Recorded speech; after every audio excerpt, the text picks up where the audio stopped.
Nakaigit ko sa honeymoon namo tungod sa kadakog bunal sa akong bana. Maayong adlaw kanimo DJ Sam ingon mana sa imuha mga viewers. Ako si Clarissa, 27 anyos. Tulo ka buwan akong kasal ngadto sa akong bana nga si Ondoy. 24 anyos ang akong bana DJ Sam. Maguwang kog tulo ka tuig sa iyaha. Di gyud uso sa amo ni Ondoy DJ Sam ang mag-ana-ana sa wa pa mi kasal. Okay rapod ko, kay alangan naman mag-una-una ko sa iyaha. Or di ba ka mamugos ko? Nga kiss-kiss raman ang iyahang ginabuhat gyud sa ako Tapos kuot-kuot po DJ Sam. Human ana, undangan na dayon ko niya. Di na siya mula husba. 1 year DJ Sam after sa among relasyon, nagpakasal naming duha ni Ondoy. Ug dihang honeymoon na namo DJ Sam. Dito na jud nako napagtanto DJ Sam kung ano. Nganong wa ko birahi o hilabdi ni Ondoy kaniadto. Basta DJ Sam no, pagpagawas lang lagi niya sa iyang bunal DJ Sam, pas kag yung dakua. Taas pagid kaayo DJ Sam. Dili na ko virgin ha. 15 ka tuig pa lang ko, gihatag na nako ang akong pagkababae ngadto sa una na akong uyab. Nagtuloy-tuloy na DJ Sam. Kutob sa akong mauyab. Naadyoy mahitabo sa amua. Pero nga nung pag-abot ni Ondoy DJ Sam, paskag yung sakita. Mura pod kog first time nga gibunalan DJ Sam. Mura kog mamatay jud sa kasakit. As in 3 days good ko DJ Sam ay. Nga mura bag na ay nag-ung-ung nga baka sa akong bilahan. Hasta mag yung dakuha kang Ondoy oy. Kausaragod ko nagpalabot sa iya DJ Sam.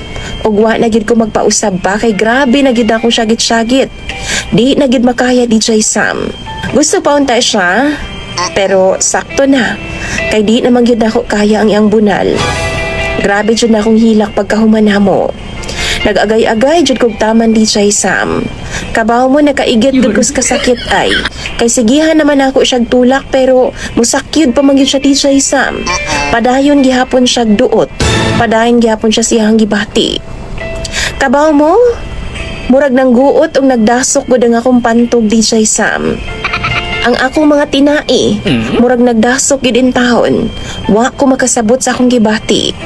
Kalibangon, kaihion, hangtod nga nakaigit na lang gyud po DJ Sam. Dako man jud kaayo. Di nakadako jud sa tanan akong nakita sa akong mga nahimong ex DJ Sam. Wa gani ko magdahom nga naaday ingon ato kadako nga tabadidoy nga murag simod sa elepante DJ Sam. Nihangyo ko kang Ondoy ba? Pwede ba once a month na lang namong buhaton ng butanga? Mag-ana-ana ba? Pero nanluod man na siya DJ Sam, kay mura daw siya gisilutan anang kahimtanga. DJ Sam, ana sila makadaot daw ng daggo kaayo. Sige lang daw kagasgasan ang akong bilahan. Pero di kasabot ang akong bana ni ana. Napoy nagtambag na ako nga magpa-check up lagi daw. Kay gisian daw na ang akong ganghaan. Pwede daw kong operahan DJ Sam kanang padak-an ba? Pawangwangan daw gamay para maigo daw ang tabadidoy ni Ondoy. Di daw maglisod. Tinuod ba na? Base na ay expert diha ba? Base na amoy nabalaan. Tabangi daw ko ninyo. I-suggest daw ninyo sa ako akong asapod. Kay mura gyud na akong ikamatay ning kadako sa bunal sa akong bana nga si Ondoy. Matag higayon nga mag-ana-ana ming duha. Tabangi ug tambagi in taon ko ninyo. Imong sender ug follower DJ Sam nga nagpingit na po sa kasakit. Samtang ka-type in taon ko DJ Sam sa akong mensahe.